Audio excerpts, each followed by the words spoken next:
Good morning, everyone. Professor Gupta is in another meeting, so maybe we'll start in 2 to 3 minutes once he comes and joins back.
She has over 15 years.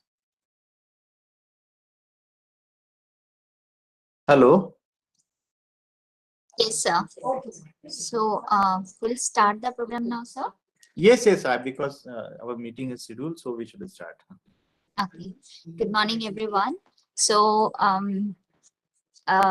today it's an important day. So we have added one more H to Indrajit. Yeah. So we are, organizing a webinar on mainstreaming CCA and DRR into Yes, development please. planning.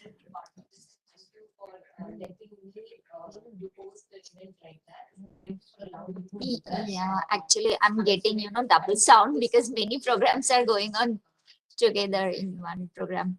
So let us start. Mainstreaming is something into development means doing development better by integrating additional qualitative considerations into the way we define, implement, and evaluate development projects and programs. So mainstreaming is a dynamic process with a dual purpose, ensuring development is protected through DRR and CCA elements, ensuring that development does not increase people's vulnerability to disasters. Mainstreaming requires assessing the implications of disaster and climate change on any planted development action. So in all thematic practice areas and sectors at all levels as an integral dimension of the design, implementation, and monitoring and evaluation of policies and programs. So to continue with this, today we are going to, first call up on the stage Professor Anil Kumar Gupta for setting up the context of today's program. So, sir is a professor and head of Environment and Climate Disaster Risk Management Department in NIDM. Sir is a sustainability risk management strategist working in the area of disaster management. Dr. Shweta, we can skip this. I don't think it is much needed. So thank you for taking up this initiative, and I am really very happy to welcome my two friends. Both are my personal as well as professional friends. So that is really a wonderful being with them. And Dr. Indrajit Pal, who is Associate Professor and Lead of the Disaster Management Program at ASEAN Institute of Technology at Bangkok. He has been working with the LBSNA also, and we had a lot of opportunities to work together. Kirtiman Avasthi, who is Senior Policy Advisor with GIZ. We had a very long cooperation with GIZ and with Mr. Kirtiman also. He is a wonderful person having a lot of experience, and we share a lot of common interests and common areas of work also. And and Dr. Cooper Verma and others are also going to speak and share their thoughts and experiences from NIDM team also. The two major dimensions appear here. One is that how do we see the integration at ground level, the opportunities, because there has been a lot of discussion to reap the benefits of synergies through policies. We have been able to mobilize some kind of policy integration at international level also and international level. But now the major point is that how do we really start looking the ground change. And Mr. Kirtiman, who has been steering a number of initiatives of developing a state action plan on climate change, implementing SAP CCs, and currently also helping NIDM in developing a major project for National Adaptation Fund for critical infrastructure resilience to climate risk. He is also working on some projects where we see the opportunities of integration at the district level, because districts are now developing the environment action plan, but beside that we already have the disaster management plans, and a number of other plans are also at the district level. So that is also another question, that how do we see the possible integration, and then also bring the integrated mainstreaming, because for climate change also we say that it has to be done, mainstreaming has to be done, and for disaster management also we said So how to do this mainstreaming separately, but looking more into co-benefits and the kind of advantage of having synergies. Indrajit, two very important aspects of his work. One is also that how do we leverage and how do we recognize the societal dimensions. That is very important, because unless we start looking at the demographic concerns, we start looking at the land use concerns, I think these efforts on the ground would not be complete. And second thing, the tools like geoinformatic systems and land use planning, the geographical the dimensions of these kind of studies are also very important. And he also brings in some kind of other international perspectives, working with Asian Institute of Technology. So both institutions, which are in fact the international agencies, and working closely with the Indian institutions and various state governments. We have a lot of experiences from other side. And what we are expecting from this deliberation, that we will be also able to see that what are the key lessons of the past, because we in the past also we have been doing some good work, some good pilots, and how do we see that whether this past experience has some kind of key lessons for the present, and how do we extrapolate this for the future, and beside this, how do we start peeping into the future. So that's also very important, because what was the past is not the present, and maybe what is the past and present, maybe the future is going to be a little different. So so both they kind of a synergies also, and the variations also, how do we look at it, and that deliberation is certainly going to help us in understanding the mainstreaming environment in much better way, and with some good examples. So I'm really very happy and excited to listen to both the external speakers and other speakers from NIDM, because NIDM is also doing a lot of interventions in promoting mainstreaming across various sectors, across various levels of governance. So over to you, Dr. Shweta, for taking this agenda forward. Thank you so much, sir, for setting the context of this program. You have rightly mentioned that monitoring at ground level changes are really, really important. And also, it's not necessary that whatever it was there in the past and whatever it is today is going to be the future. So to understand these things better, to understand the national and the international scenario, today we have two eminent speakers with us. So we'll start with Dr. Kirtiman Avasti. He is a climate change and sustainability professional, and is working as senior policy advisor at GIZ India, where he is responsible for climate change adaptation and climate finance readiness portfolio. He has spearheaded strategic planning, policy advice, community support, collaborative partnership, and resource mobilization, covering issues of climate adaptation and resilience, climate risk management, climate finance, DRR, and sustainable development as part of bilateral, multilateral, and non-governmental organizations. He has worked with various state governments on state action plans on climate change, SAPCC, instrumental in institutionalization of multi-level capacity building program on adaptation at state level, mobilizing adaptation finance, and putting together knowledge network.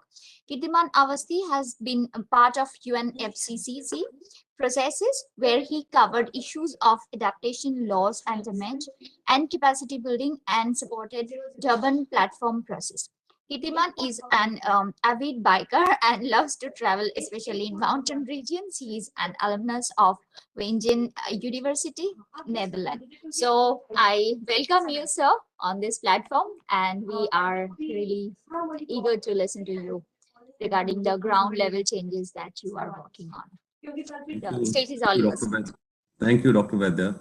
Why I love to travel in mountains. As of now, I'm in the southern part of India, very much in Tamil Nadu, in fact, in Puducherry. So entirely a different geography. And my apologies for presenting from an informal setting, but this is what. No issue, sir. Everything is fair in online system. Right. Hello. Is on in between. We lost you for last 10 seconds, sir. Okay. So I was just saying, is it possible that I start with the video and then? Yeah, sure. I will give you the sharing rights. Sir. Right.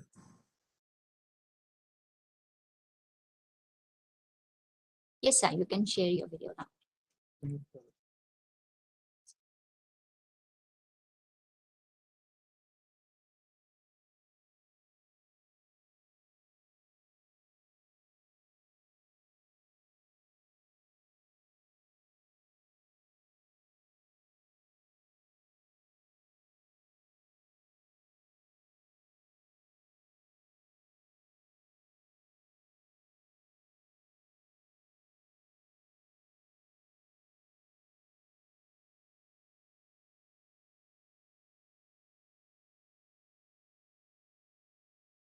You see the screen now, Dr. Vaidya?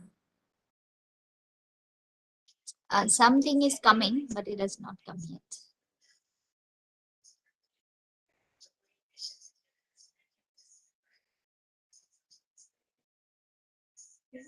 Yeah, Is we it can playing? see it.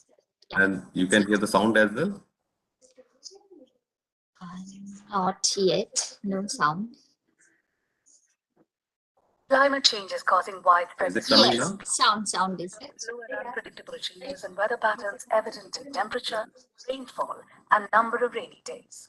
In addition, intensity and frequency of extreme events all over the world are on the rise.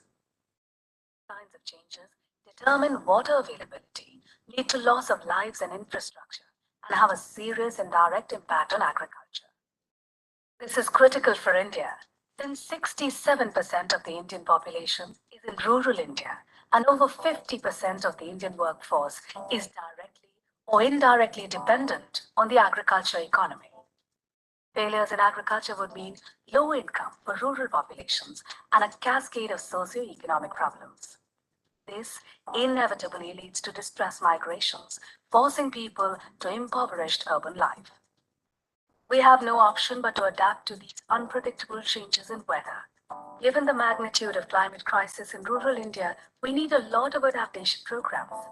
How can we fund all these activities? Climate change affects all aspects of life, and these aspects are all interconnected. Our adaptation response should also be a coordinated effort. There are state action plans on climate change to drive adaptation at the state level, but this is a new process which needs new thinking and better capacities. It makes eminent sense to look at our existing development programs on agriculture, irrigation, livelihood, water, forest, health, and more, and implement them efficiently as an integrated adaptation response. This will mainstream climate change adaptation. Mainstreaming will help us to leverage existing development funds for adaptation.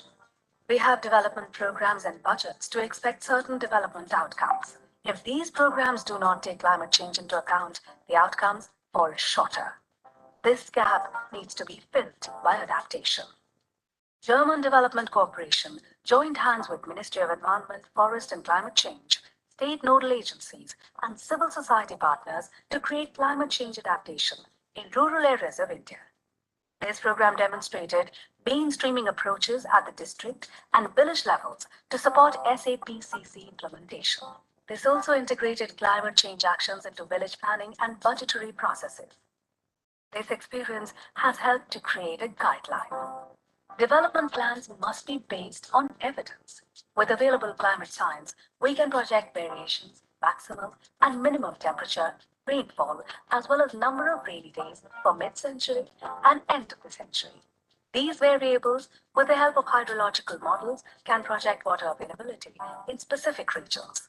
A further overlay of socioeconomic realities can help with specifying vulnerabilities of the local population. It makes eminent sense to decentralize planning at panchayat and district level for most efficient results. After knowing regional vulnerabilities, it is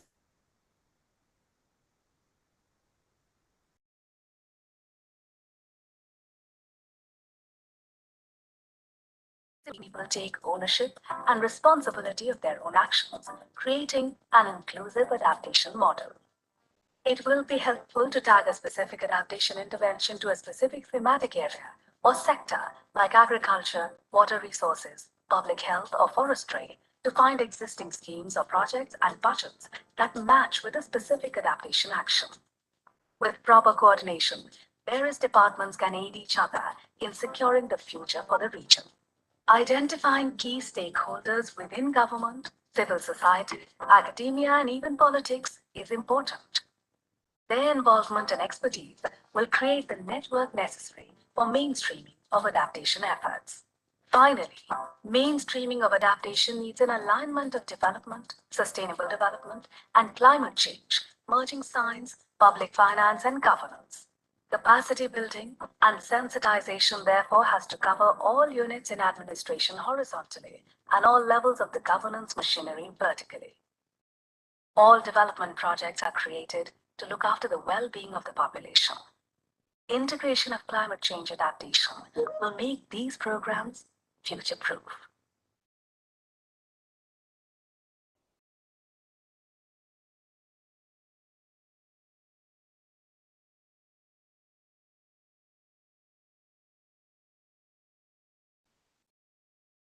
So,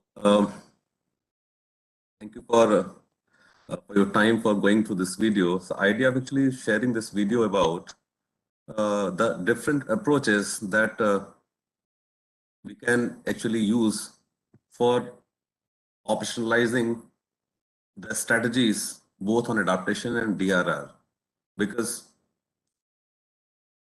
this whole context is already set about the need for DRR adaptation given the climate change context and also the impact, the vulnerabilities because of the climate-induced disasters. So how do we go about implementing those strategies that have been defined at the national level, at the state level, either part of the state action plan on climate change or part of the disaster management plans, sectoral plans, or disaster plans at the state level or also at the district level. While I am sitting in Pondicherry, and let me also bring to you this farmer from Tamil Nadu itself.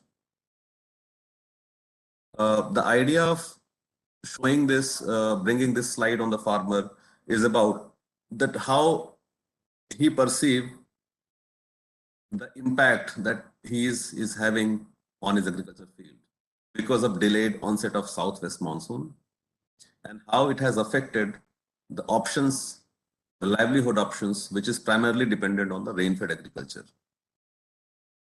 because of decrease in the productivity and of course the resulting income. And a lot of people from the village that he belongs to, including his son, has migrated to places like Andhra Pradesh to work in the forest areas or otherwise in cities as well. Something which was also reflected in that animation that we just saw. So looking at the climate context and the climate-induced climate extremes, this gentleman, this farmer is from the Thiruvannamalai district of Tamil Nadu. And then, of course, looking at the climate vulnerability context and DRR context, we work with the communities as part of the Indo-German Bilateral Cooperation Program to understand the climate vulnerability and then develop what could be the potential adaptation strategies to safeguard the livelihood, which is primarily dependent on the rainfall agriculture. So this slide is primarily on that one, but I'm not going to read it. Basically to look at what are the different climatic vulnerabilities. And based on that, by engaging with the communities, we supported in developing, engaging communities and also by engaging with the district administration, we supported them in developing ecosystem-based climate proofing project. It was climate proofing of watershed in one particular area of that Thiruvannamalai district, which is part of the Javadu Hills, which included, of course, treatment of hill ecosystem of that watershed to enhance soil fertility, reduce soil erosion, which is increasing because of the climatic extremes. And one of the climate extreme is actually the increased temperature and increased number of consecutive dry days. And because of that, soil is having less and less moisture, and in the following rainfall, which is very high intensity, it erodes the soil and then loses its fertility. So looking at different options to address such vulnerabilities. But why do we need to do it? And I think this is also fairly established that we have a certain development objective. We need to reach certain development trajectory, follow a certain development trajectory, and something which has been nationally, also nationally, for example, Prime Minister has called for doubling the farmers' income. But how do we look at doubling farmers' income where climate change impact, disaster events are continuously affecting that trajectory? And it's important that to reach at a certain development goal, we need to build resilience, and we need to have risk reduction strategies to follow that particular path that we have set for ourselves. So from Tamil Nadu, let's come to the northern part, from southern to northern, and the situation is also similar in the northern part of India as well. It's not that this problem, this challenge is only in one part of India. This map actually shows the temperature profile, how temperature is increasing. And this is more important where we see, if you look at the change of increase in temperature from a baseline, which is a 30-year average as per the climate science. So in certain part of UP, the temperature is increasing more than 2.5 degrees, and which is beyond the global goal on adaptation, to keep the temperature rise below 2 degrees centigrade. So if you look at the regional variation, this is actually very high, and this is already breaching the temperature limit that we have set in our global discourse.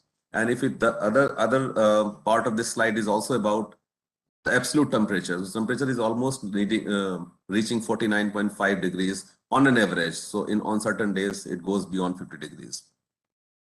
Similarly, if you look at consecutive dry days, because this is also an important indicator when it comes to at least one sector, which is agriculture. Because consecutive dry days also mean loss of soil moisture, loss of less water availability for agriculture. And especially in the southern part of Uttar Pradesh, in the Bundelkhand, in the Vindhyan region, if we see the number of consecutive dry days is increasing continuously over the years. So what does it mean? So if we superimpose the climate exposure and the socioeconomic vulnerabilities which already exist because of various reasons, so this is the composite vulnerability which is emerging for the state of Uttar Pradesh, where different parts of Uttar Pradesh are vulnerable to vulnerable differently. And one of the most vulnerable sectors are agriculture and allied sector, water resources, rural livelihood, and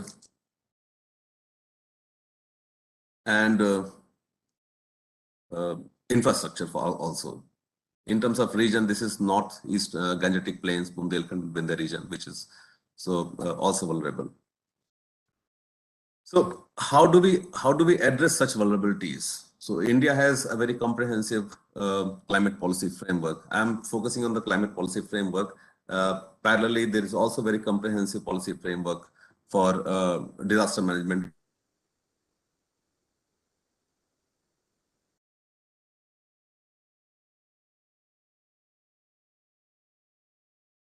Disasters, climate-induced extreme events. And it has a comprehensive policy which is guided by the National Action Plan on Climate Change, its 8 national missions. And of course, the key driving force is the State Action Plan on Climate Change.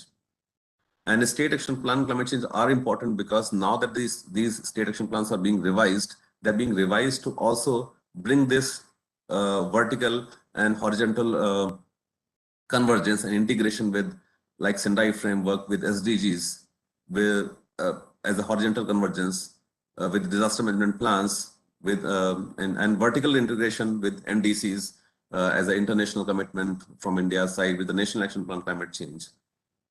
Now, what is emerging that State Action Plan proposes strategies on adaptation and DRR. So how do we actually operationalize it? When we look at operationalizing it, it talks about further localizing those SAP CCs at the district level. So while working on that one, to us, working with panchayats further to below the sub-district level provides an important opportunity, a significant opportunity for mainstreaming those strategies which has been identified as part of the SAP CCs or the DM plans into the development planning process. Because we can, now is the time that we cannot see these strategies in isolation and development initiatives in isolation. Dr. Gupta talked about past and present, and in fact, in 2010, something which was a future projection for 2022 or 2020 and 2030 is now a present. So a future for 10 years back is now present for us, and the future in the next 10 years will be present after 10 years. So I think it's time to act and time to act by integrating these climate change adaptation and DRR strategies into development planning process. With that basic principle, we are engaging with the Department of Panchayati Raj. Give me a minute, please.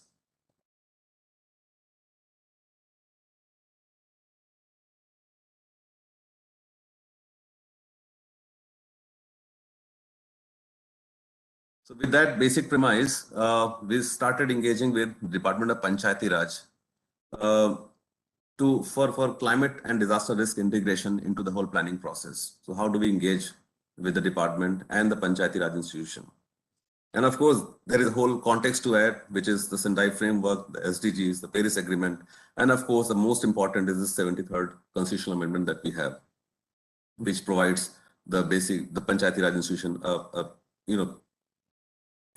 brings up in the prominence. And also because the 11th schedule provides 29 subjects, and out of 29, 24 subjects provides opportunity for integration of climate and disaster risk, which is about mitigation, preparedness, and adaptation. And if you look at the vulnerability which is arising because of climate change, most of those indicators belong to these sectors. And if we are able to integrate the strategies into these sectors, thus inherent vulnerability we are able to address through integration process.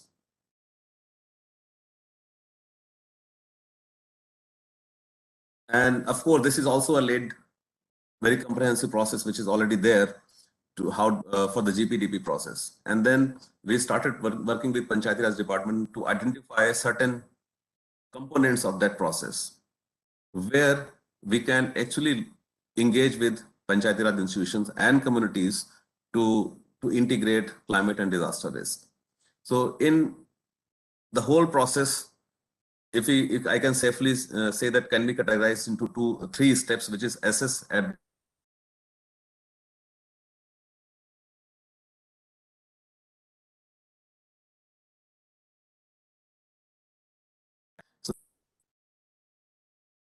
task force or team rather. The next system of environment creation, and this is where it provides an opportunity for engaging directly with the communities to talk about the existing vulnerabilities as well as the future based on the future climate projections, and sensitize the communities about, and the Panchayat institutions, the functionaries about the need for bringing those topics as well into the planning process. Then the next important aspect is the PRA and the community mobilization. That is where the opportunity again exists when we talk about the social mapping. I will come into that briefly in the next slides. And another step in the whole process is the situation analysis, which provides opportunity for the community catching the community perceptions, as well as through HRV analysis to what are the existing vulnerabilities or the climate or disaster risk that the communities perceive and are facing, and how this can be brought into the planning process. The next is about visioning exercise. So once we have talked about the vulnerabilities and risk, how do we look at the adaptation and DRR need based on that. So visioning exercise actually provides opportunity for understanding those adaptation and DRR needs. And then, of course, mapping those needs along with the resources which are available and converting those needs into activity through activity identification. And of course, the whole prioritization process, which is already there, and then going into plan approval and plan implementation and monitoring as a standard process. So this is what I was talking about in terms of environment building. So how do we, जैसे हिंदी में बोलते हैं ना माहौल बनाना, so how do we create that environment of sensitization about climate change impact and disaster risk? Of course, through open meeting in villages, through group discussion, awareness, sensitization about.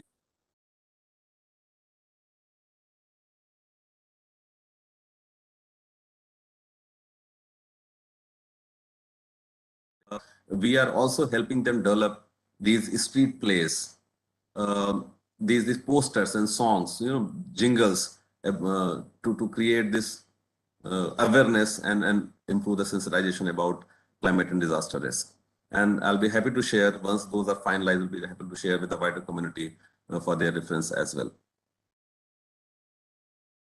Then through the social mapping, the process identifying how do we go about mapping based on the social, of course, the PRA and those processes. Then comes in the situational analysis, going about the hazard, risk, and vulnerability and capacity assessment, and then going into the identification of the activities and prioritization. So through that process, what we try to pilot this approach in 6 panchayats along with the Panchayati Raj department, and just to give a glimpse of one of the village from district Shravasti, this is also in Hindi, about what are the key things which have emerged. So one of the risks which emerged was a flooding, waterlogging. So how do we look at construction of roads and the bridges, the small one, for efficient drainage. Similarly, about, of course, waste management, vermicompost was one of the need which emerged because of the reduced soil fertility and loss of soil erosion. And of course, rural infrastructure in terms of community toilets and roads also. And these are the important indicators of the vulnerability assessment as well. And I'm just giving a glimpse. I'm sure there are a number of other activities which emerged, and this will be different from one village to other village.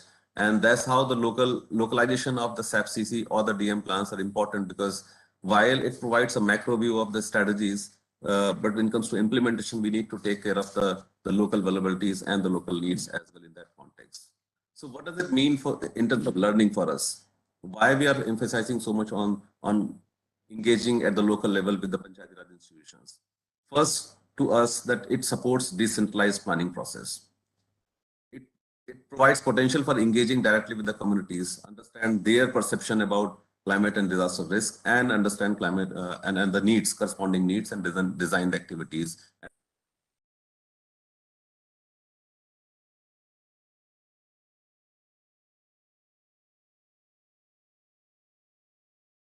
Replication in other areas. We're using similar approach. I'm not saying that we just copy and paste the whole activity plan, but it provides this potential for replication using the similar approach. And since most, as I said earlier, most adaptation and DRR options require local implementation, so that also engaging at the local level, panchayat level, also provides that opportunity. It also allows, as I said earlier, translation of SAP-CC strategies, the strategies provided in the DM plans and priorities, the translation of those into the implementable activities. And then the most important, often we hear about the lack of fund or limited funding availability for climate action or for the disaster management. So engaging at that level also provides opportunity for convergence of funds, which and also schemes which are available either through central funded scheme or the state funded schemes, or any other activities which have been going on through either blended financing approach or through loan from different development banks. So these are some of the learnings that have been generated, and I think, and this is using this particular approach, the government of UP has now created a e-learning platform. Of course, the government plans to engage face-to-face at the panchayat level, but they have also created, so we are supporting them in putting an e-learning system through which they can connect with all the panchayats in one go for sensitization activities, especially using different audiovisual and the means that we have available with us as of now. I'll be happy to share as and when the e-learning platform is ready to roll. We are already using the beta version to test what are the different possibilities. And yes, I think it's just a matter of time that this will be available publicly. So thank you so much for giving me this opportunity to talk about the work that we are engaging with our state partners, especially in Uttar Pradesh, and talk about the approaches. How can we look at mainstreaming the strategies which have been defined as a national and state development objective, and to operationalize them at the local level. Thank you so much. Thank you so much, sir, for bringing all the really important issues like ecosystem-based climate proofing and doubling farmers' income. So these are really important initiatives. Those are being taken today, and hopefully this is going to bring some positive change to our society, and achieving a resilience to risk reduction strategies is it's the need of the hour, I would say. So now it's really high time that we integrate CCA into DRR processes, and whether it is SFDRR or SDG or Paris Agreement, it is always needed to implement through Gram Panchayat level. So that is really important aspects that you have brought in together. We are really grateful to you for that, sir. Thank you so much for giving your time to us, and we hope to see you in future as well. Thank you so much, sir. So with this, I would move on to our next eminent speaker, Professor Indrajit Pal. He's an associate professor and the chair in the Disaster Preparedness Mitigation and Management academic program in the Asian Institute of Technology, Thailand. Dr. Pal is Deputy Director of the Research Center South and Southeast Asia Multidisciplinary Applied Research Network on Transforming Societies of Global South in Asian Institute of Technology, Thailand.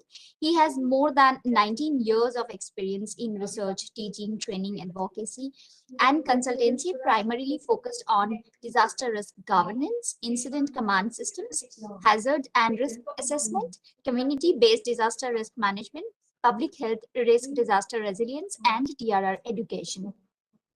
Dr. Pal served as a faculty member at the Center of Disaster Management at the Lal Bahadur Shastri National Academy of Administration, Missouri, India, which is a premier national institute for training Indian administrative services officers. He is a member of the board of directors of the Global Alliance of Disaster Research Institute, Japan. Dr. Pal is supervising a number of doctoral and master's degree researchers across Asia and Africa in the field of disaster risk management and governance. Dr. Pal has published 12 books and over 100 academic papers and book chapters. Some of his ongoing research includes disaster resilience and sustainable development education in Asia, risk characterization in Asian Delta communities, in the Living Deltas Hub of the UK Research and Innovation Global Challenges Research Fund project. So, sir, we are really happy to have you here today in this program. The stage is all yours, sir. I will make you the presenter. Yes, sir. Now you can share your PPT if you have any. Thank you so much for a detailed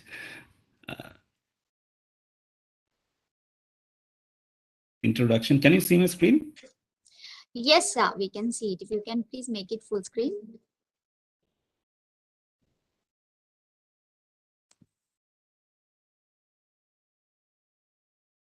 Okay. First of all, I'd like to thank Professor Anil. He is my one of the good friend in professional and personal friend in India in NIDM.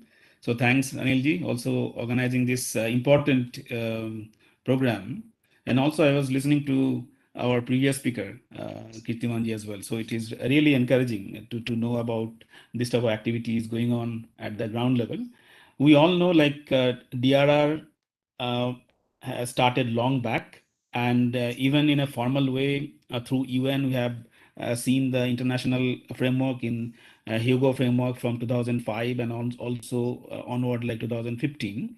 So it's almost like quite a long year of journey, but how far we have achieved through the disaster risk reduction initiatives. That is one. And at the same time, climate change adaptation is also taking place. So both the things are going parallelly, like two parallel rail track. So I think the convergence of this is required because some of the project work is repetitive. I'll explain some of the examples also from some of the countries in the regional and local perspective, and also some of the sort of integration process and the theoretical perspective as well. So I belongs to disaster preparedness mitigation management program. This is also one of the drive integrating these two activity in educational process, like in a formal educational process. We are providing like higher education in master's and doctoral degree in the region, full-fledged disaster management degree on, and that is also catering to the DRR as a whole, and also climate change adaptation to some extent. So these are our like student outreach or footprints, educational footprints globally. Like the students from these particular countries are getting sort of degree from this disaster program. These are the particular program highlight that will also provide you some sort of outline understanding, like how through the education, higher education, we're trying to develop a pool of resources, human resources across the region. Because for the effective DRR and CCA, we need like pool of resources across the country and across the region.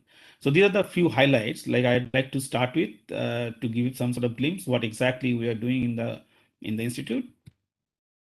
While discussing about the CCA and DRR, there are many different terminologies are coming up, like climate change, natural disasters, natural hazards as well, risk perception, vulnerability, and HVAC approach already mentioned by one of our speaker before. So let's see some of the outline quickly, like we'll try to see the differences between these two aspects like DRR and CCA and how it can be integrated and what are the challenges we are really facing in these days. So to start with, like IPCC defined and recognized that DRR and CCA in a holistic way in IPCC AR3 report, and recently also we have IPCC AR6 as well. So with that, maybe we can directly jump into like what is the definition of DRR in general and what is the definition of CCA. So these are the two things actually we should understand as an academician as well as like how implementation challenges also we are facing, because I spend a lot of time in the with the policy group as well and also the practitioners. So there are practical challenges like to implement the interventions what is developed in the institution or any other places at the ground level to the community level as well. So DRR is defined as the concept and practices of reducing disaster risk through the systematic effort in managing causal factors of the disaster. This is a UN ISDR or now UN DRR definition. On the other side, like climate change adaptation, if you look at from the IPCC report, is defined as the adjusting to climate change, stimulating on their effect to reduce negative impacts. So in some point, like these two things coming sort of together in DRR risk reduction process, we are trying to do some sort of mitigational measures. And on the CCA also climate change adaptation also, we are trying to do some activities, which is also very much aligned with the same activity like mitigational measures. So what exactly we'll call? For DRR, that is a mitigational measures. For climate change group, it is like adaptation measures. So these are the conflict actually. Now, both the groups having a different funding sources and different type of projects. Now, where to converge these two things? Because these activity are same. there are two different names.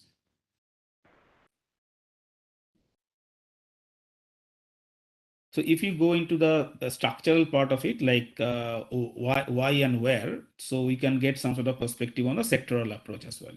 So as well, like we have seen in the community-based approach, so how it can be populated down to the sectoral level as well, or different sort of context. So mainstreaming DRR and the climate change adaptation into development need a few more perspective in the legal and regulatory mechanism. Means like we need to really see whether in regulation or in a legal entity, whether it exists or not.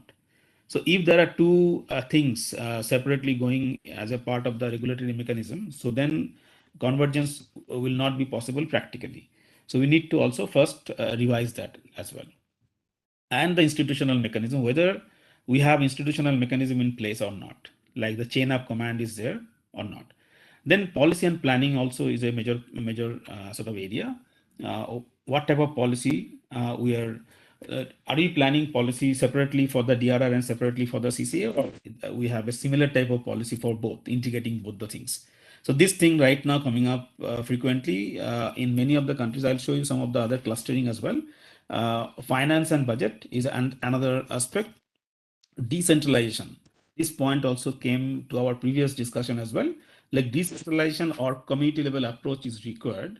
Otherwise, its implementation will be sort of not possible, in fact. And the capacity building at various level. This is very interesting framework. I just thought like to share with you from the UNESCAP reports. So while developing some sort of process for the DRR, so it can incorporate some of the information from the, like identifying the natural hazards, then evaluating the risk and acceptable risk and non-acceptable risk. So the acceptable risk is normally considered as a sort of adaptation strategy wherever it is adapted. So the some of the risk we can absorb. So that part of risk we can call as an acceptable risk. And the remaining risk, if the risk is going beyond that limit, that time we need to have some sort of interventions. So these four and the five context here also we have discussed in the previous slide as well. So there are different level of policies. If we want to do the decentralization, that can start from the regional perspective to the national and subnational level as well. So let's see what is the difference between these two things, like what are the parameters it can differ. So in DRR and CCA, if we see the comparative table like this, it might be helpful to understand sort of the comparison between few factors actually. So where it differs, in the hazard type, DRR can consider for the all hazard types. Whereas like climate change adaptation policies and processes that primarily concentrating on the climate related hazards. So wherever DRR is considering like geophysical and climate related hazards, only CCA can consider for the climate hazards. And the origin could be both like humanitarian assistance and climate change adaptation is scientific theory, because the projection sometimes like sea level rise and the global warming and other factors, sometimes there are little bit of uncertainty like the temperature rise and as well as the sea level rise as well. So these two things are actually giving some sort of scenario in case of climate change adaptation, and that part a little bit of sort of under the discussion, like some school of thought is saying like 1.5 degree will be achieved like this. So these are the few points possibly we need to have more discussion and more sort of scientific interventions required on the CCA component. But at least we have some sort of projection we can work on for the adaptation process as well. Area of concern is a present addressing the existing risk and the climate change adaptation for the future risk as well. But in DRR, we have some sort of process like where we can also go for some sort of scenario building, as well as it can also address some part of the future risk as well. But DRR risk start with the present risk context. Response context like the short-term response and the post-disaster, whereas in CCA like before disaster, impact during the disaster and after the disaster. The three phases we can consider. So likewise, like the approach is a community based, and this is the top down method. So this part is the thing like where we need to little bit of put thought, like unless and until we have some sort of hybrid method or the mixed method like top down and bottom up approach, then possibly implementation will be not acceptable or maybe not very much interesting for the community, because eventually the community will be using all these things. So this two part, actually, one is primarily focused on the top down, another is primarily focused on the bottom up approach. So this approach also maybe need to be checked or considered accordingly. And how and where the similarities. So we have two things to discuss. One is the similarities and the differences. Then after a few slides, I have some example of the case studies. So despite their differences, there are several overlapping characteristics which actually give you some sort of leverage for the integration actually between the DRR and CCA. So these are the entry point where we can look into the integration or start thinking about the integration from this commonalities between the DRR and CCA. On the management aspect, and the risk and vulnerability assessment and arrangement for the resourcing. So these are the few areas if we can cluster, like if we see the left side, this particular figure. So long-term adjustment to changing average and climate conditions, that could include like the benefits. And the second part is like the climate risk management, including the weather extremes, the central part. So this part can be common, like in extreme weather events, what will be the response mechanism, what will be the preparedness process, what will be the mitigation measures. All these things are similar in DRR and as well as climate change adaptation also. So these are the area maybe we can look into and start planning to integrate from the common points. So these are we call like the entry point of the process. So this is a little bit of longer version between the thematic linkages between the DRR and CCA. So this particular journal actually a paper talks about like how the DRR and climate change adaptations are linked from the various sectors. So in the previous few slides back, we have seen some sort of 5 or 6 categories where like policy and other processes are linked, how it is linked and what are the factors which is influencing these two things. So here also we can see very interestingly, like author also mentioned about like integrated approach for the integrated policy. So this part also is required to sort of one of the part where we are facing challenges right now. Political and institutional will. This is also like we all know recently we have like COP26, COP27 is also coming up, and people are preparing for that. This is more of a sort of a national level commitment from various countries in IPCC activity in the COP26 and consecutive other COPs as well. Similarly, like if we don't have that type of commitment and follow up and relevant investment, then the implementation of the CCA and DRR is really, really challenging. Some more perspective. I have tried to put like a little bit of more pictorial discussion so that it can be useful to understand instead of textual. So at the various level, as we mentioned earlier, like the national level and the regional level also. So these two things are required to have some sort of integration, because the policy top-down method, we need to have some sort of institutional level process at the top, and that can percolate down to decentralized mechanism to the community level for the implementation. So both the things are required, but at what level and for what, that we need to define. And the top here, if you see the DRR, like early warning system, hazard vulnerability and risk assessment, monitoring and mitigation and preparedness, this is also part of the DRR. And that strategy can link with the national level strategy, what is also going on at the CCA for the climate change adaptation as well.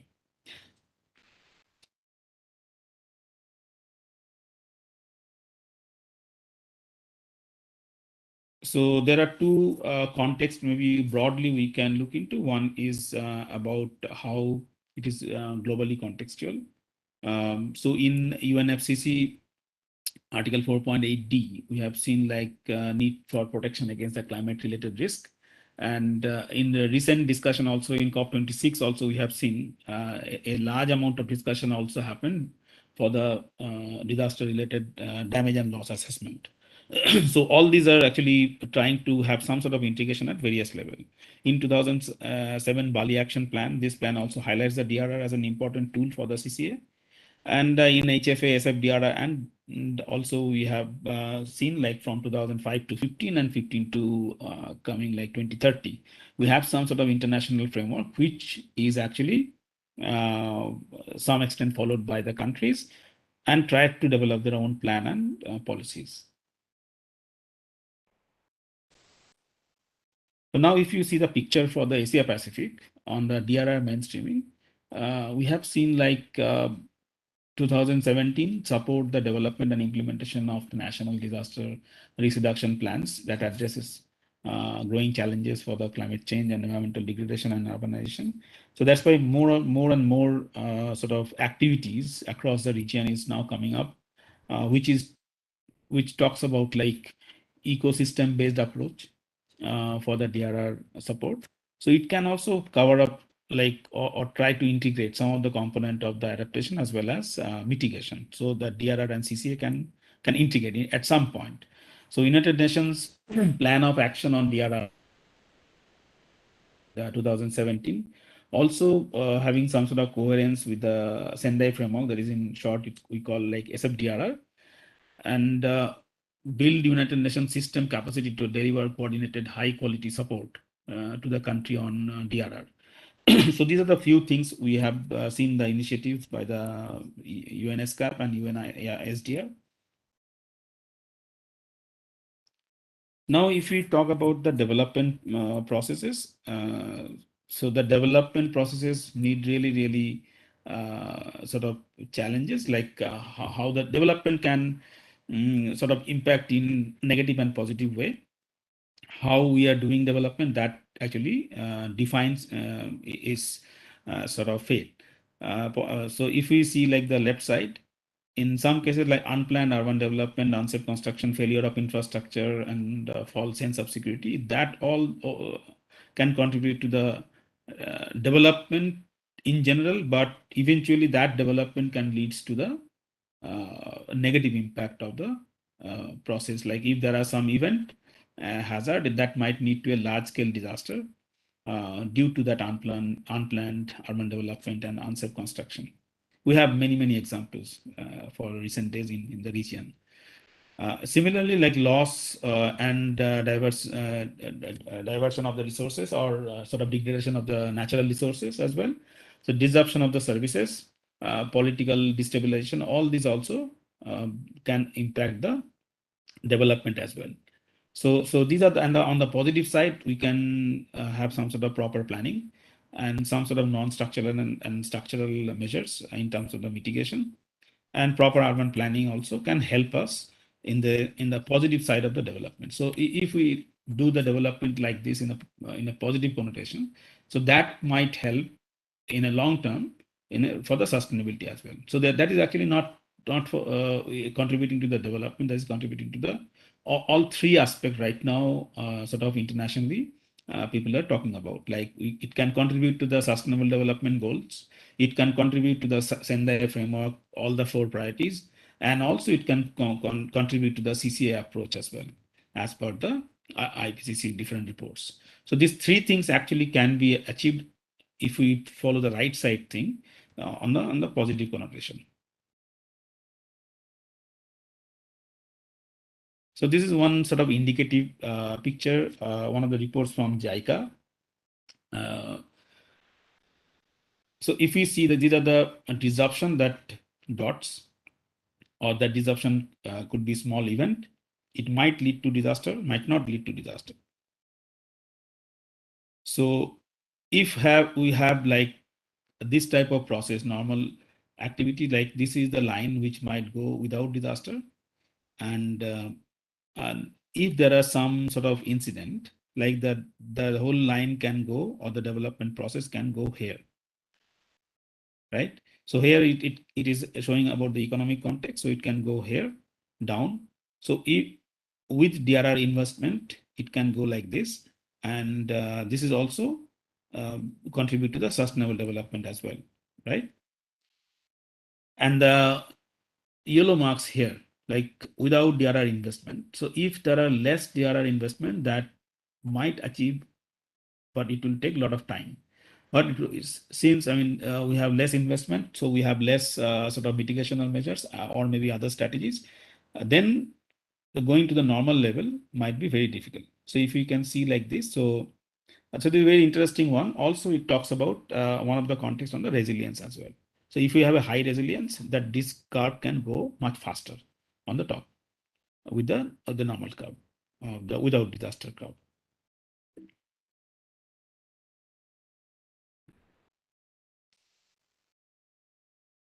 So this is right side one. IPCC is very popular diagram, I believe. Most of you, I think all of you possibly have seen this diagram and know this diagram, but this is one of the baseline to sort of assess the disaster risk. So if we have three major components to assess the disaster risk, I think that will be sort of a broad perspective we can get, and then we can have some sort of more detail about the vulnerability, more fractions of vulnerability, like social vulnerability, physical vulnerability, all sorts of vulnerability we can also consider. Exposure also we can consider much detail, and similarly on the left side, like weather and climate events also can be considered. But one parameter here is like, since it is from the IPCC, we have seen the like in this particular context, primarily we are considering the climate induced hazards.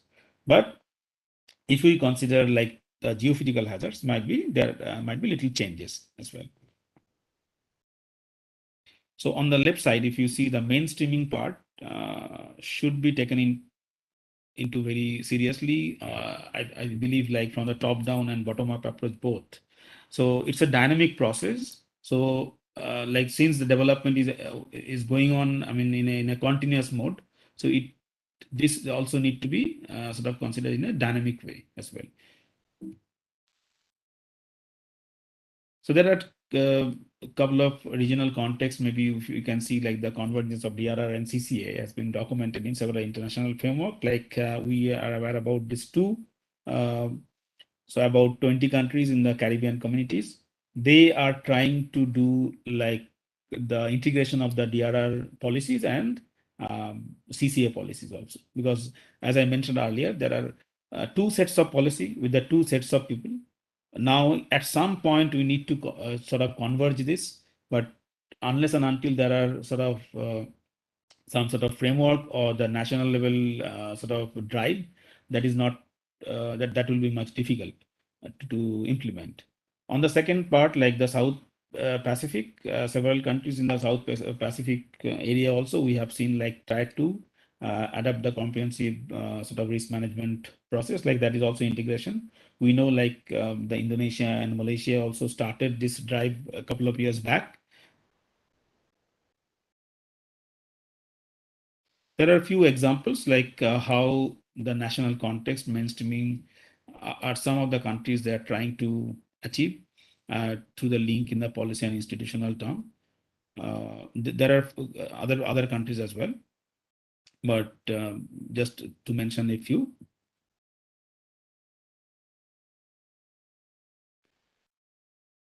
Okay, now I'll just quickly run through some of the challenges. Like we know all these challenges, but I think take it a more formalized way and try to address this.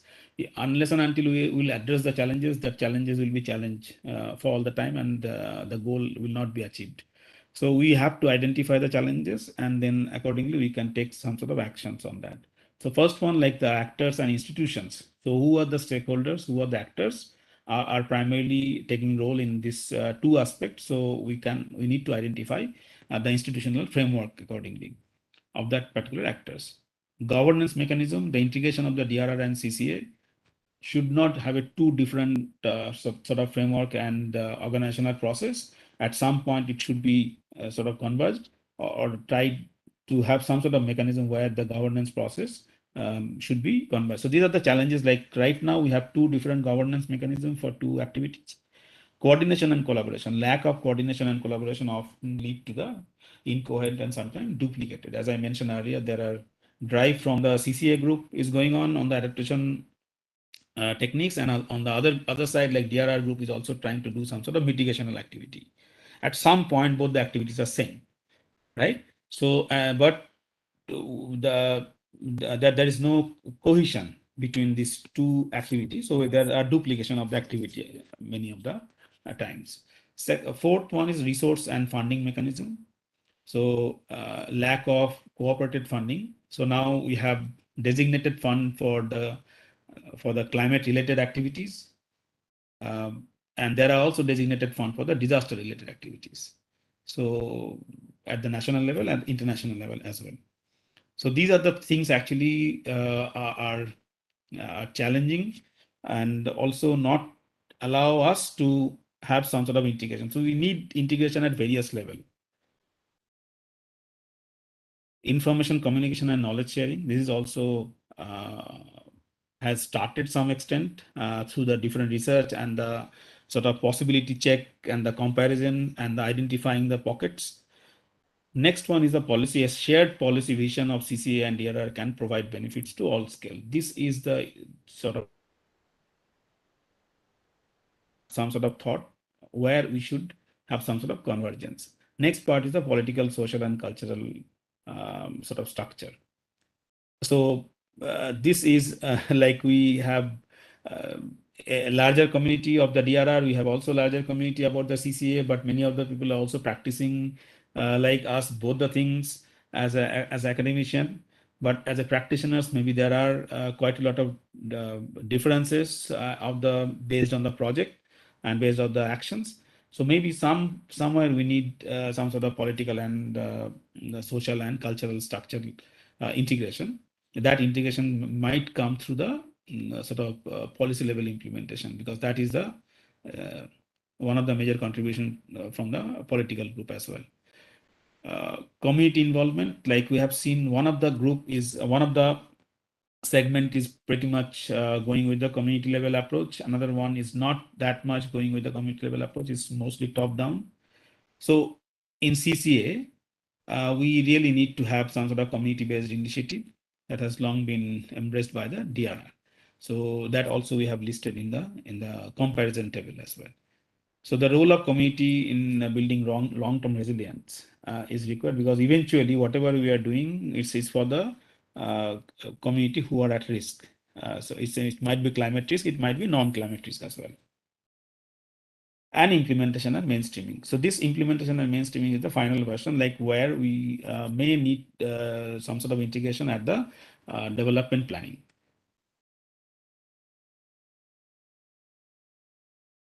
So this is a recent example from Philippines. In Philippines, DRR measures are integrated in CCA plans, development and poverty reduction program through Climate Change Act of 2009, which led to the formation of the Climate Change Commission.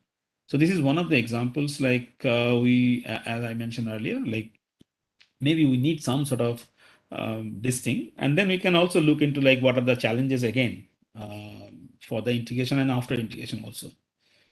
Right. So these are the few things maybe. So we need to also check the technical capacity for the planning is still lacking. So these are the few challenges maybe identified after that integration as well. Like DRR system being implemented are still at early stage.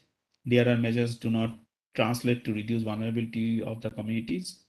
So my point is like we need to start some sort of initiative at some point at the policy. Then we need to look into like some of the challenges as well. Like after the implementation also we need to, because any implementation is not foolproof unless and until we have tested that. Okay, I think these are the chronological sequence. We are very much aware about this. Like ASEAN Regional Action Plan for implementation of Sendai framework between 2015 to 2030.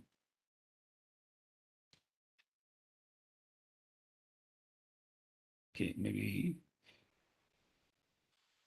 with this slide, possibly we might need to have some sort of understanding what are the limitations actually for the effective mainstreaming. Lack of political and institutional ownership in the mainstreaming actions, like who will do that? And the challenge for the DRR also, like the investment you need is immediate. but the result of the DRR and even CCA is a long term. The political group who might formulate some sort of policy or allocate some fund may not get the benefit. Benefit in the sense like the political benefit or maybe some sort of other benefits immediately, because the result might come, or if comes, then it might come in a long-term basis. So that is one of the challenges. That's why the investment for the DRR, even for the CCA, is low compared to other type of investment. And even the implementation of DRR for the Sendai framework also, we have seen like a lot of challenges regarding this. And shifting of the paradigm is also right now, like it started long back, starting from the crisis management to the risk management. I think still we all know we are in the middle, possibly, like still many places we are doing the crisis management, not the risk management in that sense. Second part, like prioritization on other form of development is there very much. Lack of adequate understanding and awareness on the implementation of the climate change. Lack of data information. So data part is really challenging. And now I think with the open source data from the various corners, we are in a good position, like some sort of open source data, we can calculate the climate impact immediately, and we can also know what are the sea level rise possibility and the different scenarios. Some of the things we can do with the open source data also. So the lack of data at the local level is a challenge. Global level data possibly some extent available, some extent, but the local level data is challenging because there is no proper mechanism to capture the local level data in many places. I'm not saying it's true for all countries, but there are many places and many countries like there is no such mechanism to capture the local level data and the data structure as well, like how the data will be captured and keep. Inadequate skill and knowledge in the mainstreaming. The capacity component we mentioned at the very early structure. Focus on the short-term planning and development activities. Lack of intergovernmental and interdepartmental coordination, like we call horizontal and vertical coordination. So in the intergovernmental, it is the vertical coordination, and the interdepartmental is the horizontal coordination. So this is probably the last one for the discussion today. How the major actions for further enhance of the DRR mainstreaming can be done. So we need like increase the generation and flow access of the information. So these are the possible sort of suggestions. High level dedicated and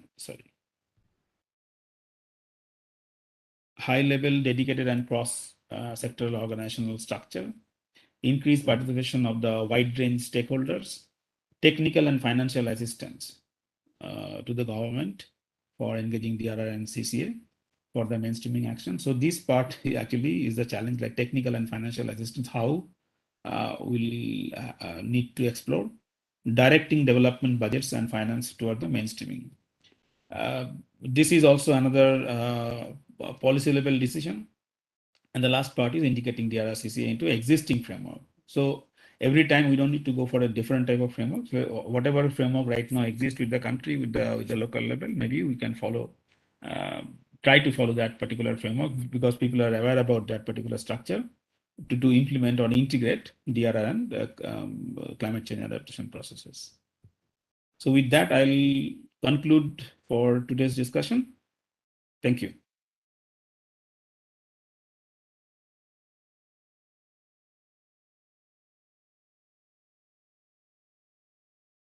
Thank you so much, sir, for this wonderful deliberation. And you have rightly mentioned the very necessary points like disaster and development, how they are connected, and what are the things those are creating challenges, and what could be the opportunities, and also the most important thing, that how to link DRR and CCA, and what are the challenges and opportunities for DRR and CCA integration and mainstreaming. So these are really cutting edge issues, and these are the most important thing to implement in today's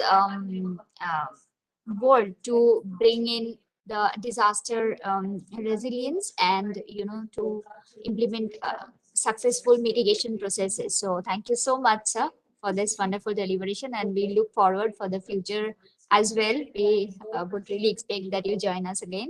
Thank you so much for your time, sir. Thank So you. with this, thank you, sir. Thank you, sir. So with this, we would now move on to our next speaker, Dr. Cooper Verma. So Dr. Cooper Verma is junior consultant in NIDM. So we are really running out of time. So I will not give, the description of her, but she's a really talented researcher here. So Dr. Cooper, you may please carry on with your presentation, and I will just make you the presenter. Just a moment.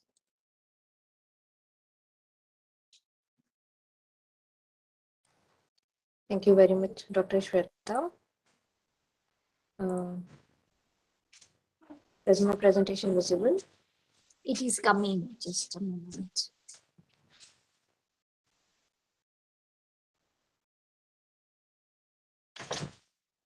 It's visible now. Yeah, it has come. You may please make it full screen.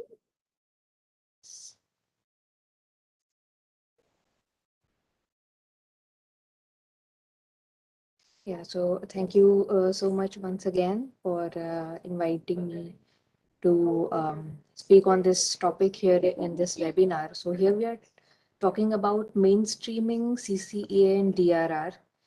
So that's why I thought I would talk about how we can integrate climate resilience, especially into the sectoral planning.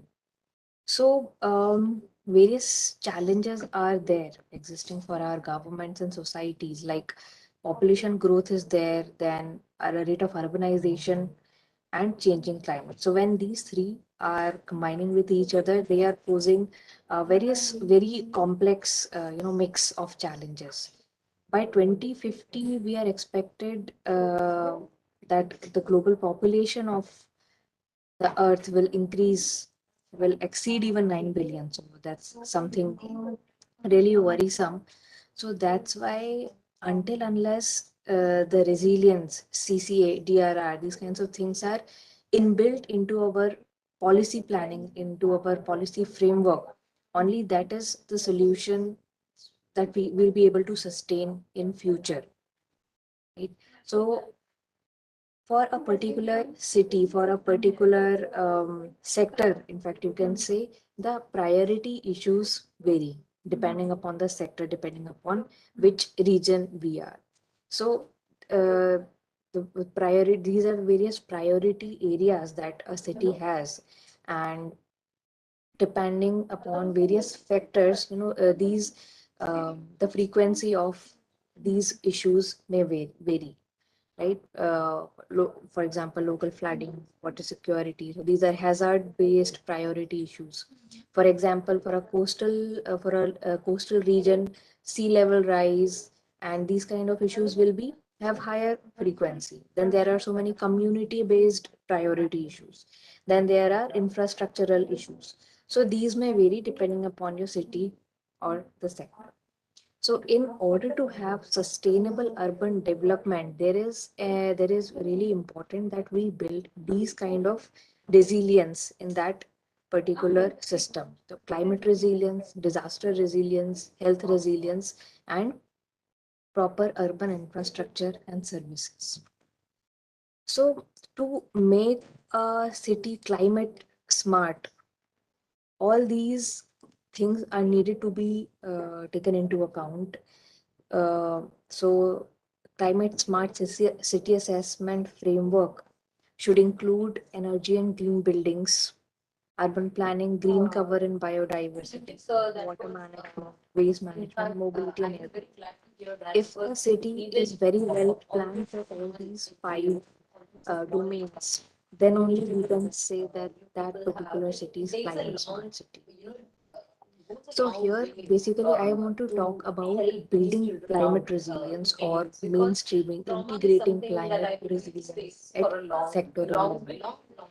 So, why it is very important to build climate resilience at sectoral level, because vulnerability and response options vary depending upon the sector, and depending upon this vulnerability and response, the adaptation tools and methods that one has to prescribe may also vary.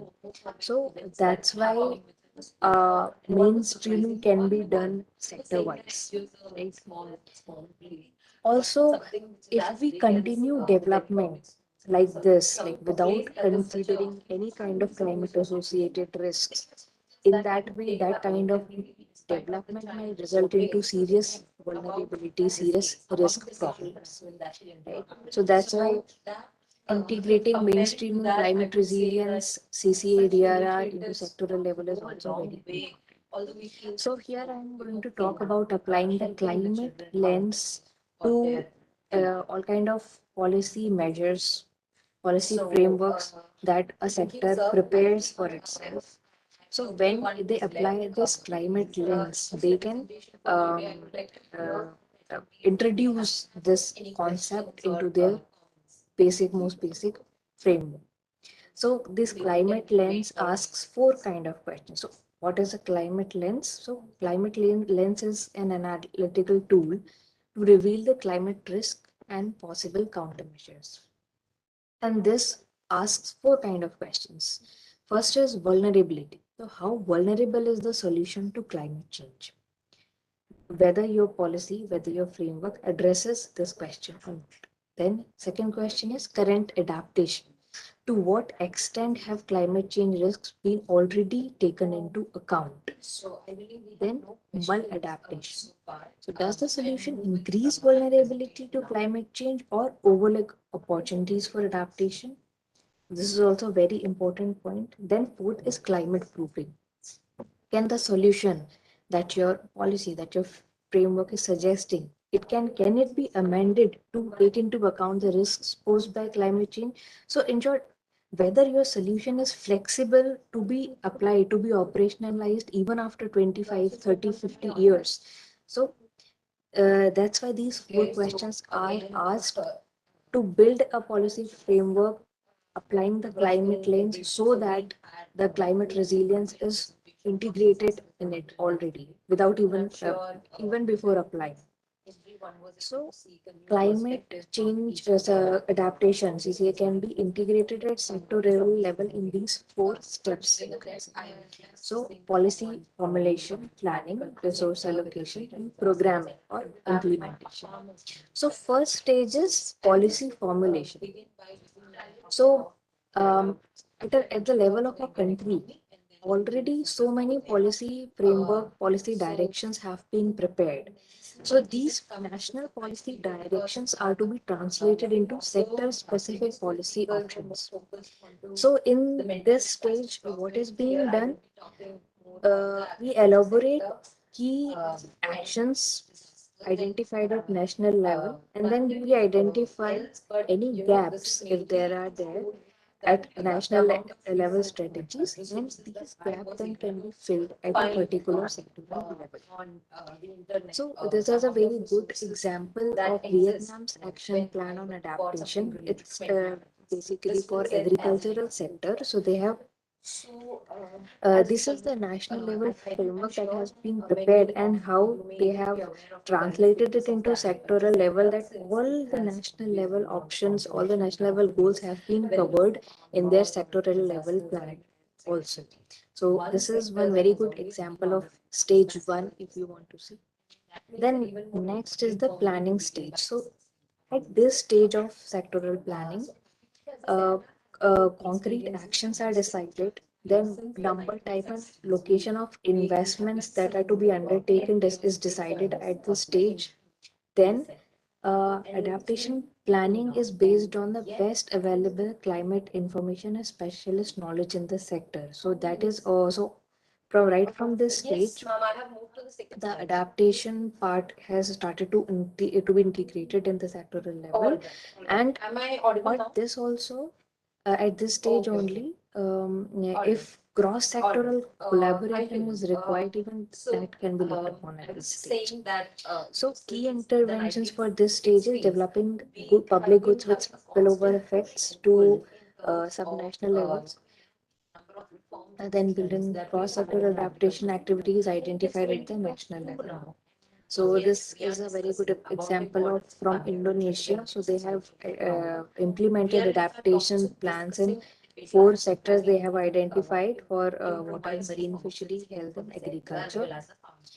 Third stage is, or third step you can say, is resource allocation. So here you identify what kind of funding that is required to be allocated to each to the sector, to the sectoral plan from the national budget. So all the planning expenditures, then what kind of resources will be needed for implementation of that plan, so monitoring, evaluation, and various cross-sectoral activities that are required. These are looked upon at this particular stage. So see, adaptation concerns complex human and natural systems. So the causal chain between inputs, outputs, outcomes, and impacts is by nature very complex. Right? So adaptation vary depending upon the sector. That's why we will need some kind of device indicators to track the performance, like how much we are able to implement, how much we are able to integrate, and then how better it is able to perform. So we will need at this stage some kind of device indicators also. Fourth and the last stage of sectoral planning, where we can integrate climate change adaptation, is programming or implementation. So finally, at this stage, you identify this costing of a specific set of investments, activities, or projects. Then here we identify the time horizon in which that particular plan has to be implemented in your in that particular plan, right? So next is the responsibilities, timelines, and estimated costs. So at this particular stage, we are finally implementing the plan that has been prepared. So interventions for this stage are systematically adding a climate lens as a criterion to screen projects and incorporating top-down activities identified at the planning stage. So with the help of these 4 stages, we can integrate CCA or DRR and sectoral planning at the sectoral level. So that's it from my side. Thank you so much. Thank you so much, Dr. Shweta. Thank you so much, Gopal, for this nice and crisp presentation. So you have identified the entry points for the sectoral interventions. Those are really, really important for policy implementation. So thank you so much. And with this, I will talk a bit on the eco DRR, because that is also another very important aspect of when we are talking about integrating CCA into DRR, and that is why I have taken this topic for today. So let me just share my screen.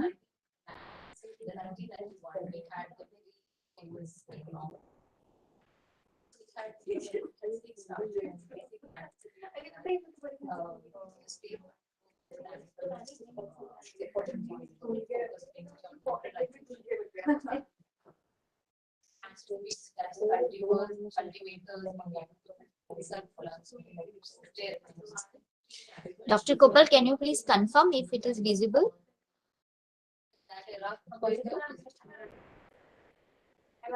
Okay.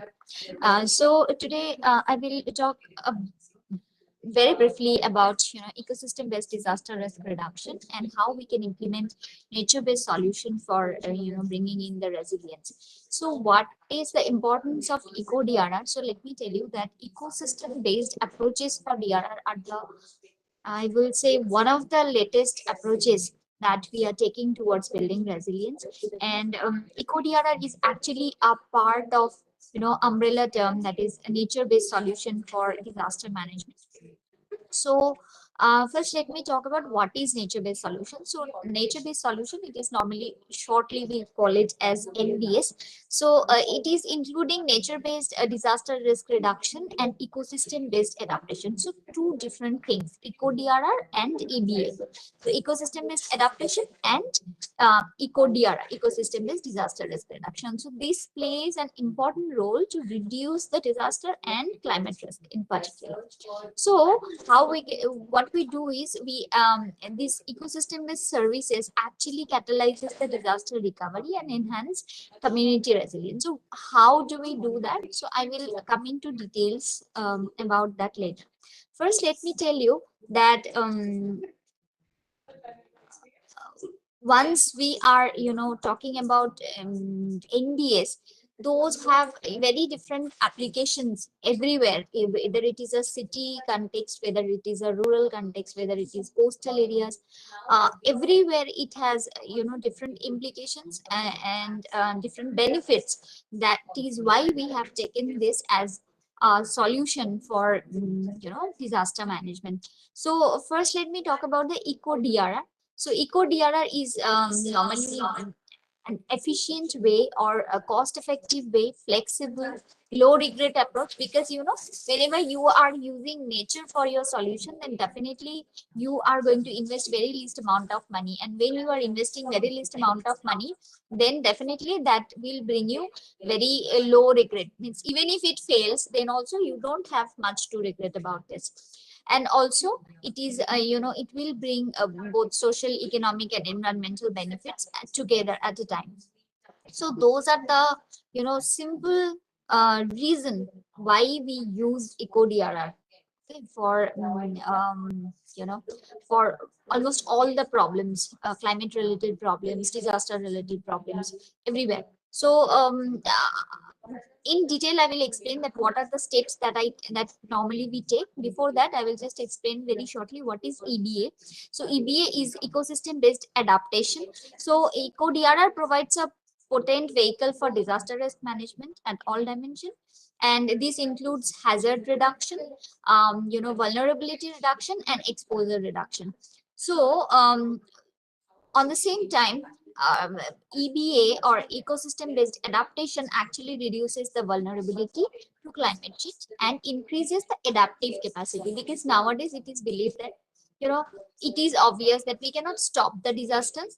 At the max, what we can do is we can reduce the impact of the disasters, and for reducing the impact, what we need to do is we need to increase our adaptive capacity. So that is most important. So target E of the Sendai framework actually talks about the disaster risk reduction, and it is a unique opportunity to ensure the integration of NDS in the system, especially the local disaster risk reduction strategies. So national DRR strategies of Asia Pacific actually provides a very good practices on eco DRR. Most countries do not specify relevant actions, but nowadays very small activities are taking place. What we need to do is we just need to integrate those things, those activities, or we just need to make people aware of all those activities. Those are taking place separately, and we need to integrate it into a bigger picture so that it comes for an use of the mass. So nature-based solutions for disaster risk reduction is normally now released for public review, and it is gaining very I will say popularity. And let us now see that how in different ecosystems we can implement nature-based solution for hazard mitigation. So let us come to the mountainous forests region. So in hilly region or in mountains, the vegetation cover is really important. So vegetation cover is important for everywhere, but especially for mountainous region it is very important, because you can understand a very simple process. Suppose you are doing deforestation over mountain slope. So if it is a major deforestation activity, first thing what will happen is the soil erosion, then the landslide. Then whenever there is a flash flood or earthquake, then or even intense rainfall, then the entire slope will come down. That will create difficulties to so many lives. That will take the entire household system, whichever is there on the hill slope, and everything will be destroyed. Finally, that thing will come into the nearby drainage system. So once that reaches the nearby drainage system, then definitely that is going to pollute the water. Then you will not have much of available potable water if you are using that river water. And then moreover, that river bed will be filled with all those debris and all. Therefore, the local flooding can also take place. And then slowly, if that water is moving down, that water way is clogged, then subsequent or consequent several other hazards are going to take place. So simple deforestation can act into, can bring in so much of disaster.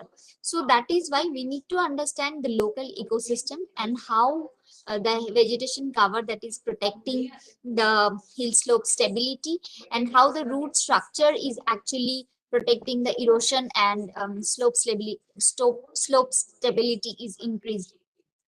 So everything, whether it is snow avalanche, whether it is debris avalanche, forest gives a integrated protection for all these things. So the forest catchments are especially very important, I will say, for agriculture, the local agriculture that is done in hill regions. So that is why if this kind of landslides and flash flood impacted landslides or very local earthquakes are taking place, then that is also going to hamper the local agricultural productivity as well.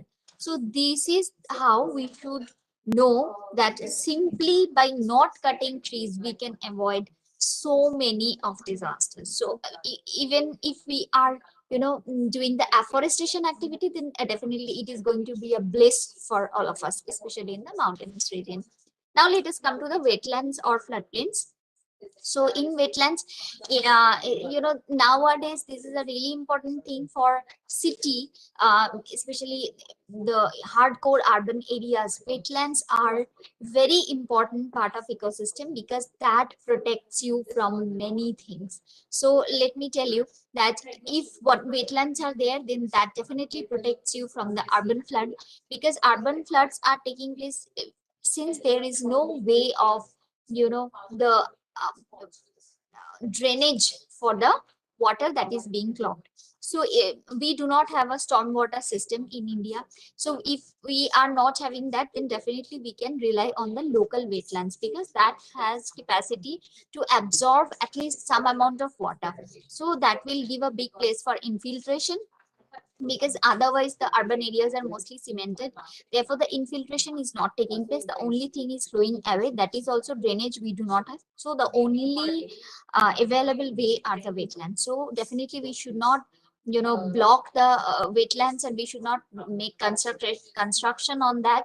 We should not fill this wetlands, and we should always maintain them so that those are not clogged with plastics and other unwanted materials, because that also gives rise to very localized ecosystem, and that ecosystem actually controls the temperature of that city. Because if you are having a lot of water bodies into your city, and if your city is even in a dry area, then also that maintains the heat capacity of that city, or it prevents the urban area to become an urban heat island. So that is really really important. So more and more give privileges to this kind of wetlands, then that can control flood. And wetlands are always, even if it is not in the urban areas, that controls flood in coastal areas as well, inland river basins as well, in mountain areas as well. Because in mountain areas, whenever there is a glacial melt or Glough kind of situation, then if that water is coming out, then definitely if any wetland is there, that can support you always to hold this extra water. So these are really important in all the I will say terrains. So now let us come to the coastal areas or mangroves. I think there is hardly anything left that I can tell you about the mangroves, the benefits of mangroves, because everyone knows that mangroves are, I will say, the best friend, because those are saving us from so many things, so many coastal cyclones. Those could actually destroy us, destroy all the resources, take all the lives, but only these, mangroves, those are protecting us, and they are taking all the burns of the cyclones and tsunamis on them, and they are practically sparing us our lives. So they are, I think they are the best friends. And not only that, they are giving rise to very enriched local ecosystem, and many other coastal animals, those are becoming um, you know um, extinct nowadays. We are not seeing them anymore, or those animals, they are very much restricted to that specific type of I will say a climate, and that ecosystem, that they are not able to recover in other areas. So we really need to save them, like gangetic dolphins, and some specific types of tortoise, and many other things are there which only thrive in those kind of ecosystems. So we should actually with by all means we should save these coastal mangroves, because that saves us from almost everything. It provides us many medicinal plants as well, and livelihoods for all the coastal people, those who are living there. So these are the, they are in I will say uncountable benefits of coastal mangroves that one can get. So we should definitely save them by all means. And if in the dry lands, if there are natural vegetation, so a very basic thing that works is, first of all, the temperature maintenance, because if more and more plantation will be there, definitely the extreme hot or cold temperature that we normally see in the desert areas in Rajasthan, in Gujarat, so that will help us to reduce that heat. That will help us bring more rainfall. And if along with the afforestation we are creating little bit of water bodies, then that together will bring you enormous amount of benefits. So this natural vegetation also saves you from many other things, like that acts as a barrier, that sand will not move beyond that. Otherwise, the sand comes and engulfs the local nearby communities and their little bit agricultural land or their houses, everything. So if there are barriers of this kind of plantation, then the the sand deposition takes beyond that. That does not intrude into your resources. So that is one thing. Now let us see that how EBA and Eco DRR is important, and integration of climate change adaptation and DRR, how it is working. So if you see that EBA and Eco DRR is important in all stages of development or disaster management. So whether it is climate change adaptation or whether it is sustainable development, for sustainable development, it generates societal benefits. It contributes to sustainable development, equitable transportation, participatory approach. And then for disaster risk management, it enhances the resilience and reduce the social and environmental vulnerabilities. Similarly, for ecosystem management, it makes an active use of biodiversity and ecosystem services. And then for socio-economic development planning, it brings an overall strategy for everything. So yeah, so now I will talk about two things. First thing is ecosystem-based mitigation, EBM. That is another idea that is, pitching in, and that is the use of ecosystem for their carbon storage and sequestration. Since we know that until now, though now due to our Prime Minister's various initiatives, people have gas connections, or at least the cylinders, in many of the places in India. But since then, many people are still using local woods for their cooking and other purposes. So more and more we reduce this kind of activity, then only it will be possible to successfully implement carbon storage. And also whatever we have already released into the atmosphere, sequestration of those carbons are really important. Next comes the blue green infrastructure, because wherever we are preparing making lots of cemented areas or buildings, so that actually brings calamity to the society from environmental point of view. So we need to think that how all the infrastructures could be blue green, and that actually helps a lot. And so the wide range of ecosystem services which we can include into this kind of blue green infrastructure are like water purification, water quality, air quality, space for recreation, then climate mitigation, adaptation, all these things. So these are important. And the third thing is ecological engineering. So the design of sustainable ecosystems that actually integrate human society with its natural environment for the benefits of both are really important. So in all the stages of disaster management, whether it is vulnerability, exposure, or hazard, or risk mitigation, everywhere this ecosystem based DRR gives you protection. So like it gives you social protection, livelihood diversification, insurance solution. So these are the entry points, I will say, where you can always start your implementation. So we need to do, for reducing the vulnerability, we need to provide the societal protection, we need to ensure the livelihood by diversifying the livelihood options, then providing insurance, then we should also prepare the hazard proof housing and infrastructure. For reducing the exposure, we have to think of the coastal retreat and resettlement, risk sensitive land use planning, and then early warning systems. And then for risk reduction, we have to think of physical, ecological, technological, economic, and political, institutional, and psychological things. So all these types of risks we need to reduce. And finally, for hazard reduction, we need to take ecosystem based measures. And then mangrove is a really wonderful thing to implement. And then water reservoirs, which are very important, because whenever there is a flood situation and other things, then the potable waters become a big issue. So we should think of that.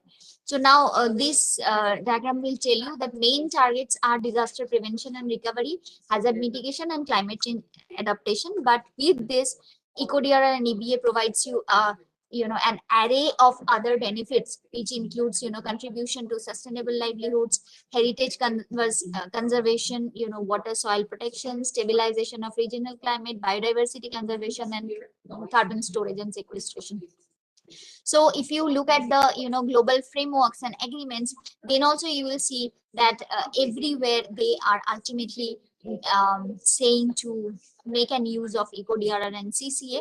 So these green arrows actually illustrates various levels of ecosystem services, and red arrows will highlight the main provision for each agreement related to EcoDRR and EBA. So these are the most important things that I wanted to share with you.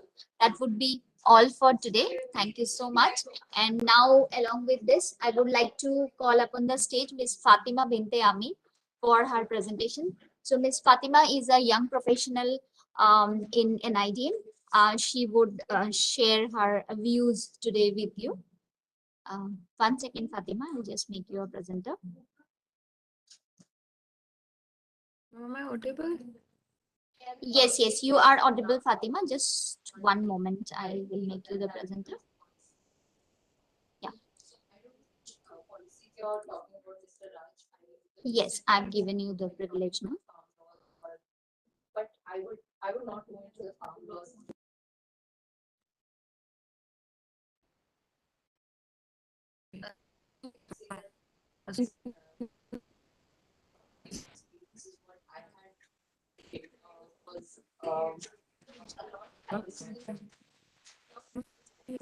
Fatima, you can share your screen now. Okay, ma'am, I'm just trying to share my screen.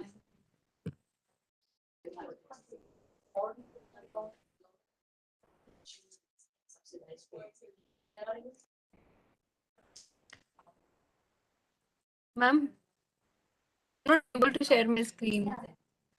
Again? Are Yeah.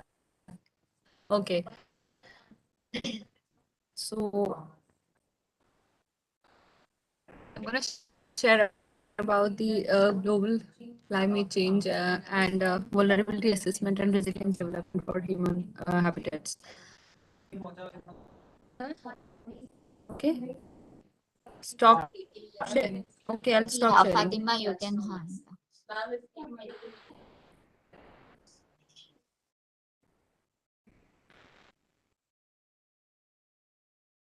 Could you please check it? Something is coming, but it has not come yet. Okay.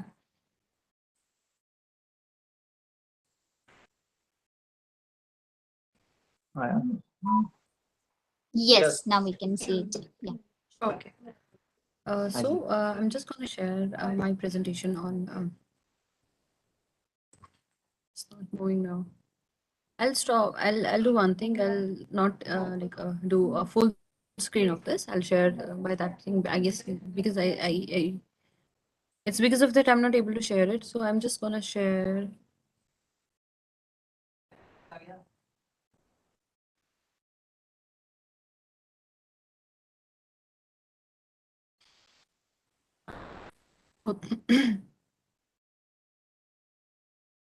So I'm going to share about my presentation on the global climate change, vulnerability assessment, and resilience development for human habitats.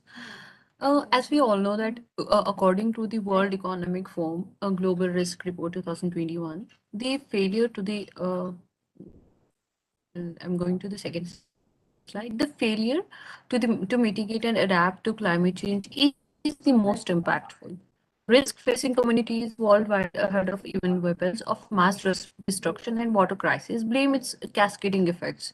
As climate change transforms global ecosystem, it affects everything from place we live to the water we drink and to the air we breathe.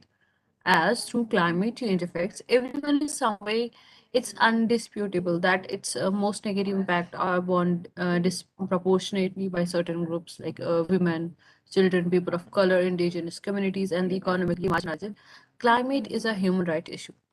In this slide, you will see the climate change, its causes, and impacts, and how we can do the management. Since all this presentation is based on this, if I have to give the background of my presentation, so it's based on this. Like there are different causes through which climate change takes place, like the change in the temperature, change in precipitation, change in surface hydrology, and how it's going to impact on our hydrology, agriculture, food insecurity, biodiversity, quality, mortality rate, and how we can do the its management, like how we can adapt some adaptation strategies, some ways to mitigate it, and how to restore the vulnerability threshold indicator references. Coming to the next slide is like these are the global deaths that are because that happened because of natural disasters from 1900 to 2016, in which we can see that there is a lot of because deaths are because of extreme weather. In extreme weather, as we see, the Earth's atmosphere heats up. It collects, retain, the drops more water, changing water patterns and making wet areas wetter and dry areas drier. Higher temperature worsen and increase the frequency of many types of disasters, including storms, floods, heat waves, and droughts. These events can have devastating and consequently costly consequences on geoparasy, access to clean drinking water, fueling out of coal control wildfires, damaging properties, creating hazardous material spills, and polluting the air and leading to the loss of life. And if specifically I have talked about the what is a compound extreme, it's the combination of multiple climate drivers or the hazards that contribute to the societal or environmental risk. And what are those typical characters? That is, a modulator driver has an impact on a climate change. In it, hazard refers to the climate related phenomena before a potential impact, that is drought, heat wave, floods, etc. And the driver in it are the hazards that are caused by one or several climatic drivers like the severe storms, tropical cyclones, or etc. And the modulator are the drivers affected by the modulators. That we can say that. And so, if I I have to, like, if I have to give the example of climate change and its effects on the health risks, according to the World Health Organization, climate change is expected to cause approximately 25,000, yes, 25,000 additional deaths per year between 2030 and 2050. As global temperature rises, so do the number of fatalities and illness from heat stress, heat stroke, and cardiovascular and kidney disease. So, climate is affected by many factors. Some are abiotic and other are biotic factors. In abiotic factors, we see the latitude, altitude, ocean currents, topography, solar radiation, evaporation, orbital variation, volcanic activity. And in biotic factors, we see the transpiration, respiration, photosynthesis, decomposition, and digestion. What are actually, what is the actual meaning of climate change? It's a significant change in climatic conditions during a specific period compared to the preceding period, capable of causing considerable impact on the settled ecosystem, vigor, vitality, and type of natural and man-made ecosystem. During the period varies drastically from one scientific discipline to another. Climate change is gradual rather than abrupt. Climate change is relative rather than absolute. Short period climate change are useful to understand change in weather patterns. And some causes of climate change, that is, some are natural and human based. And in natural cause, we are having the volcanic eruptions and ocean currents. And in human causes, we are having human activities, burning of oil, deforestation, and fertilizers. And effect of climate change is you can see in the atmosphere and the sea level pressure, the wind fields, sea ice drift, melting of ice covers that is so frequent, and because of that we are having frequent floods, change in precipitation pattern, change in hydrology, change in ocean currents, a water mass distribution, carbon cycle altered, and Arctic isolation. If we observe climate change closely, we will see that the global mean temperature are rising faster with time.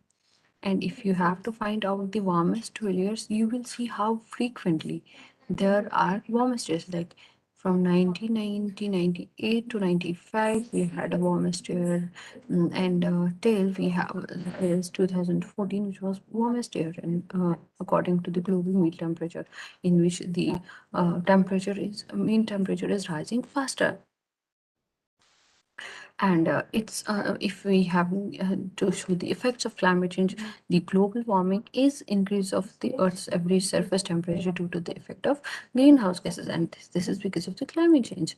And effect of climate global warming is that we are having sea level rising, we are having a global temperature is rising, the health impacts and health risks are rising, because we can say that the extreme weather events such as severe storms and floodings can lead to injury, drinking water contamination, and storm damage that may compromise basic infrastructure related to community displacement. Indeed, historical models suggest that the likelihood of being displaced by disaster is now 60% higher than it was 4 decades ago. And the largest increase in displacements are being driven by weather and climate related events. So, a warmer, wetter world is also a boon for insect-borne diseases such as fever, dengue, or other diseases. And I am talking about the sea level rising. The Arctic is heating up as well as any other place on the planet.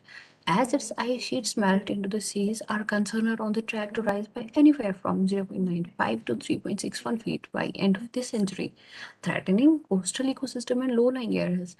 Island nations face particular risk due to some of the world's largest cities, including, if we can give example of the New York, Mumbai in India. These are some of the impacts.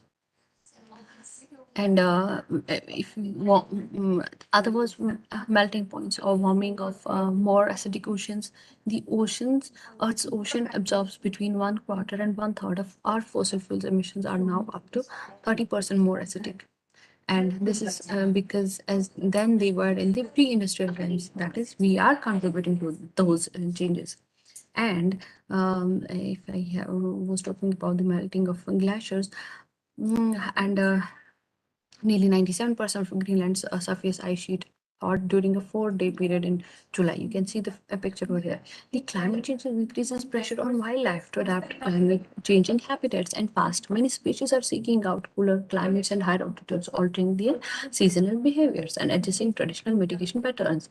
These shifts can fundamentally transform entire ecosystem and intricate webs of life that depend on them. As a result, according to a study that was done in 2020, 1/3 of all animals and plant species could face extinction by 2070. Coming to the next slide, that is the glacial retreat, as I was talking about, that the glacials are melting. As you can see in the figure, how the height of the glacier and as compared to the picture on the right side, that is in 1875, you can see the height of how much was the height of glacier in 2014. You can see the retreat in the amount of glaciers. And effect of climate change is also the acid rain. The acid rain is, I all know what kind of acid rain is, and it is caused by the emission of sulfur dioxide and nitrogen dioxide, which react with the water molecules in the atmosphere to produce acids, and particularly particulate pollutants in the atmosphere are on the how they are going to impact on this. Also, it's having health risks, despite what climate deniers and other things you can see. You can see that climate change or warming of climate is unequivocal, and since 1950s, many of observed changes are unprecedented over decades and millennia. The atmosphere and ocean have risen, the amounts of snow and ice have diminished, and sea level has risen. And are talking about the health risk, 262 million people were affected by climate change disasters in 2004, and more than 98% of them in developing countries. And if I have to use some of the recommendations, since we are over time, let's go very fast by this. We should reduce the carbon dioxide emission.